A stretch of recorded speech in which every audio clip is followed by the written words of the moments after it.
Welcome to Swell Session Episode 10, presented by the Well Studio. I'm your host, Jen Sprinkle.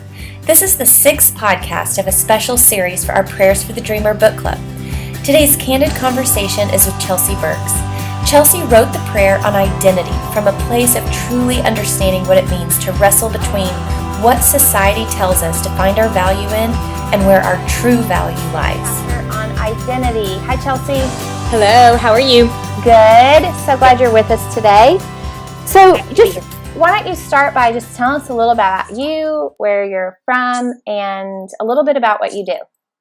Well, I am Chelsie. I live in the Dallas-Fort Worth Metroplex. I am originally from West Texas. I always like to throw that in because I grew up in the cotton fields of West Texas, and I'm so thankful for that because it taught me a lot about the importance of hard work and value. So I travel all over, but I am stationed here in Dallas. I'm about 3 hours from every place that I live. And as far as my career, I have been a makeup artist for almost 17 years and worked almost every sector of the business. And really in the last year, focused a lot on helping women become kind of their best self. I realized that honestly through my own journey of doing a really good job of helping other people get there, that I hadn't done a very good job of helping myself get there. And so I now do personal consulting and helping people become their very best selves. Love that. Well, as I mentioned before, a chapter on identity was really important for this book. Our book is really for women, and you and I have had multiple conversations of just identity and the struggle that we as women have with that. I just think it's innate in a lot of us, and some of it is our identity in Christ, which for a lot of people is honestly confusing. Like, what does that mean? And then for some of us, it's our identity in our work or our purpose, or even physically our identity. So talk a little bit about the kind of the process the Lord walked you through in writing this prayer, and just how you were inspired and even kind of wrestled through some of the words. Absolutely. It's interesting. You know, when you asked me, I think I already knew and had a gut feeling it was going to be something encompassed around value, identity, or insecurity. And I think it's because for me, I look back through my life, and although I've been a believer since I was 9 years of age, I remember accepting the Lord as my Savior very, very clearly. And I remember that process. But, my biological father wasn't a part of my life. And, my mom remarried. And so I struggled with not feeling valuable in that relationship, and growing up with educators as parents and striving to make good grades and perform. And so for me, I began finding my identity in performance. And I would go back to the Lord, and I had this solid walk with the Lord. But personally and on the inside, there was this waging war going on inside of me that just didn't ever really rest in whose I was. I really felt like, and I believed the lie, that it was about who I knew, what I did, what I owned, and what I knew. And I wrestled for years in wrapping my brain around the fact that I am the Lord's, and the fact that He chose to create me is what gives me identity and value in the first place.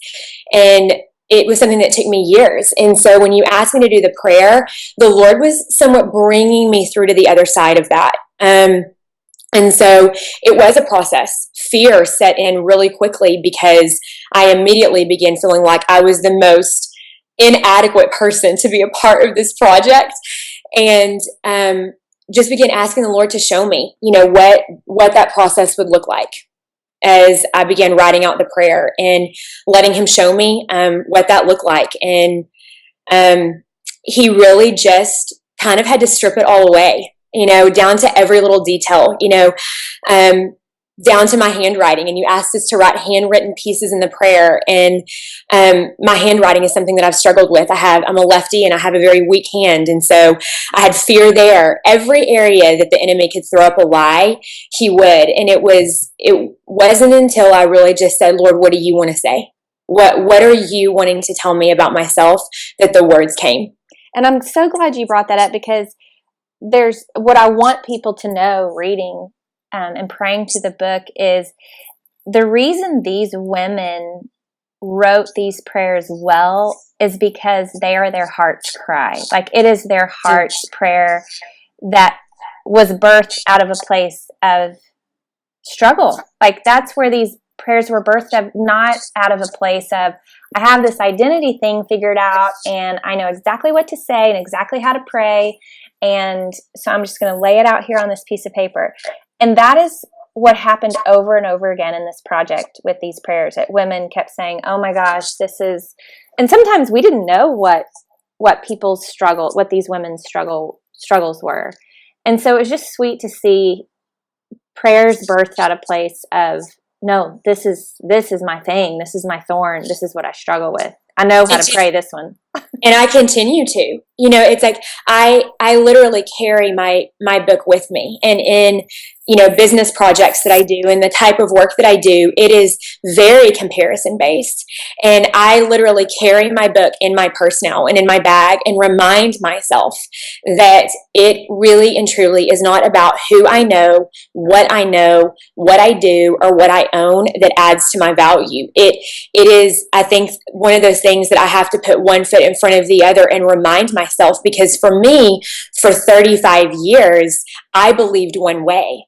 And it is a continual process of the Lord having to remind me through His Word where my identity is found. So, I'll be the first to say I haven't even mastered my own prayer. It continues to be my heart cry and continues to be the Lord reminding me that my identity is found in Him.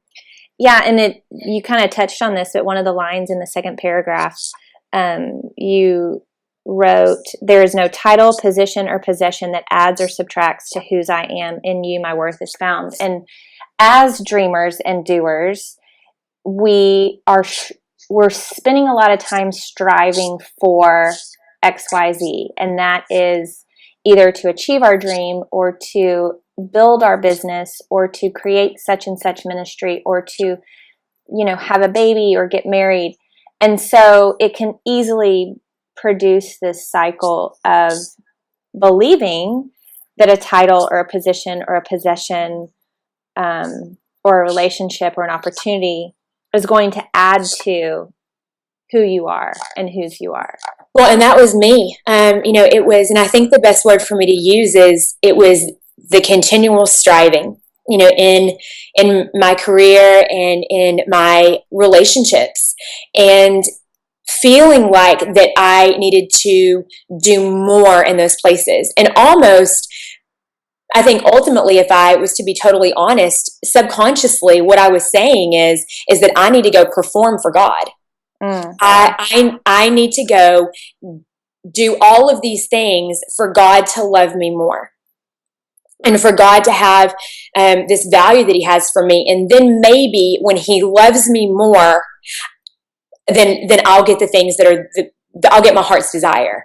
And that it was a striving. And I looked into my own life and honestly played the game of legalism and comparison, I think, because I would say I'm staying away from these things that I know aren't godly, and yet I was going right towards the very things of positions in my career, more advancement, more accolades, a better resume, better grades, stronger relationships, more contacts in my phone, and was never more exhausted and less satisfied, and honestly lost in that process. And it was having to honestly ask God to, if I didn't believe that my value is ultimately found in Him, to help me believe, to make me teachable, to be taught to believe that, if that makes any sense. No, it does, because that was something else I had highlighted. It says, you wrote, encourage me to replace thoughts of self-doubt, insecurity, and self-destructions with God thoughts that mirror the truth of your word. And I love that, because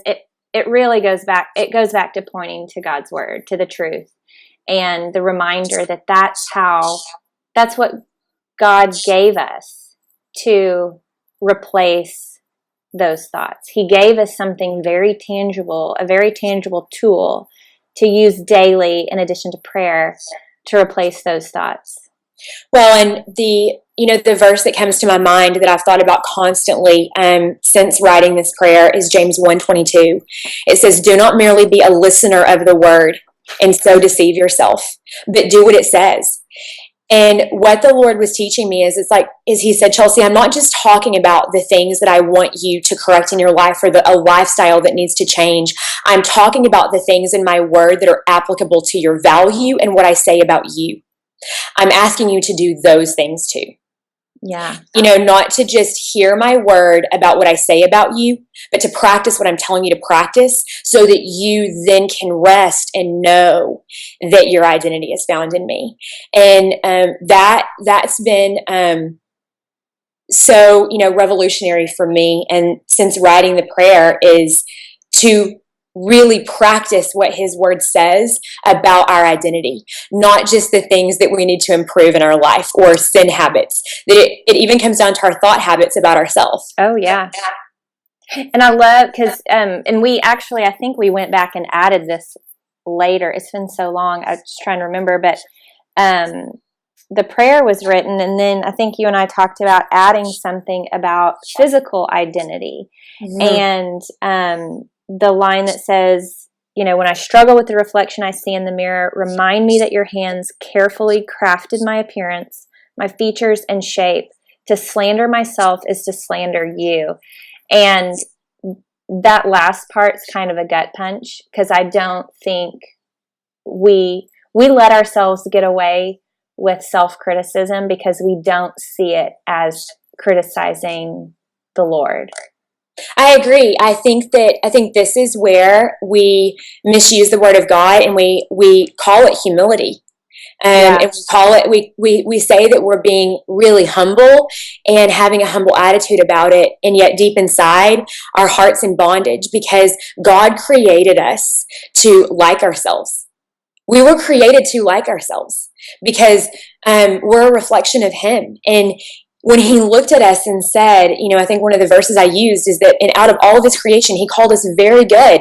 He wants us to see ourselves that way. And we did. We added that part of the prayer later. And it was just so sweet that I think we felt that, because I think people even misunderstand me, in the standpoint of, you must really like yourself. And that couldn't have been further from the truth. I say all the time, when I get to speak and share with women, there is no person on this planet that is more insecure than I have been in my life. Maybe equally, but not more insecure than I have been. And truly used to look at myself in the mirror, and I hated myself. And I hated the reflection of what I saw in the mirror. And since that chunk of the prayer, now if you were to look at my bathroom mirror now, my bathroom mirror says, "I love you, Chelsie Birks." And it says, "You are beautiful, you are called, you are influential, and you are attractive to the church, and you are attractive to the world." And I tell myself that every day. And I wrote that in my mirror with dry erase markers. And I asked the Lord on a daily basis, "Is there anything that you want me to add to this?" And it has changed the way that I view myself and my confidence and the security in who I am in the Lord more than anything that I've done in my life in 35 years on this planet. Is changing my own self-talk about my physical appearance. And so I am a walking testimony that section of the prayer works and wasn't anything that I was even doing while I wrote it. It's like the Lord wrote that part saying, "Chelsie, you're actually my primary target," in this section of the prayer. So it's been a really sweet piece to the prayer. So talk a little bit about that, because you are in the fashion and beauty industry, and really part of your brand and your job is to present, beauty and fashion.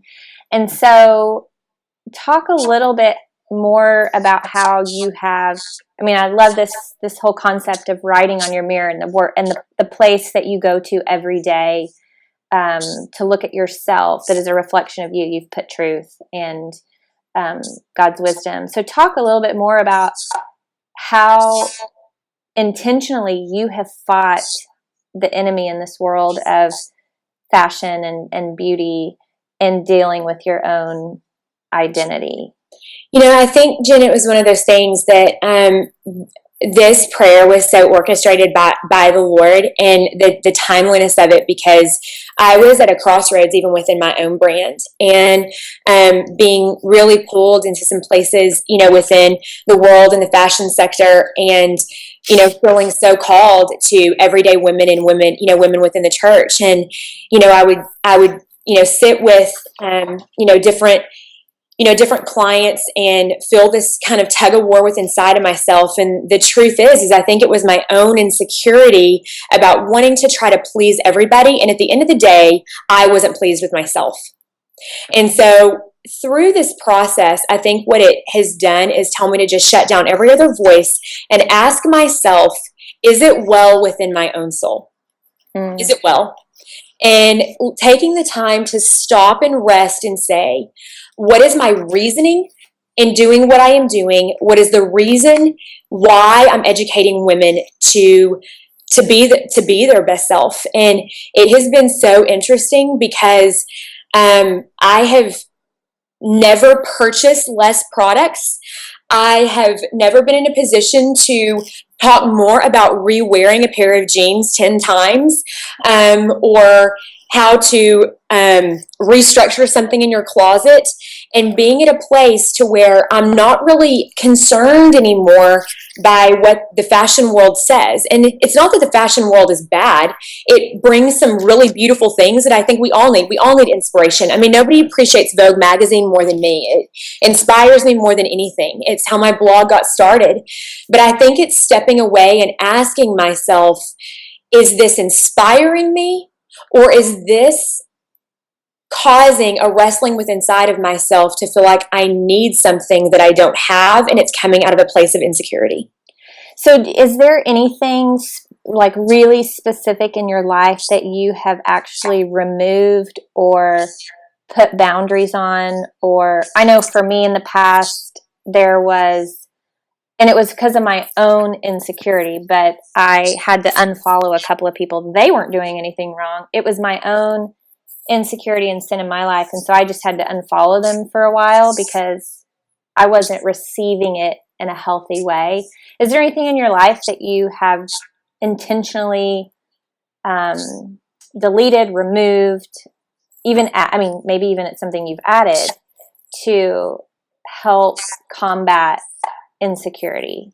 Yeah, well, I think exactly what you just said is so important. I talk a lot about this, and it's, again, not that social media is a bad thing, but if you're struggling, with wishing that you had more, or that you were married and you're not, maybe get off of Facebook. Maybe it's not the best thing to see all those things. And so I actually did, from January to March. I almost got completely off of every aspect of social media. I deleted the apps from my phone because I just didn't want any outside noise, so that I could really hear what I felt like I was being called to do, because I tend to like it all. I love women within the church, and I love the idea of helping them, and loving the idea of everything that's going on within the fashion world. And they would both become so loud, and God's voice is the one that became the quiet, silent voice. And in the middle of that, he loses every time, because it's his voice is not going to be the dominant one over the voices of the, in the world. And so, I think it's been removing social media from my life. I went on a shopping sabbatical, and not that that was even a major thing for me previously, but I think being within that world and being in the world of fashion blogging, I kind of use this example. I would see fashion bloggers that would have 4 different pair of a designer shoe. And all of a sudden it hit me, rather than being the one that has the 4 different or 4 different colors of the same designer shoe, why not be the one that talks about how to wear the designer shoe I got on sale 10 different ways? Yeah. So I think it was just stepping away from those things, going on a shopping sabbatical. I asked myself to shop my closet.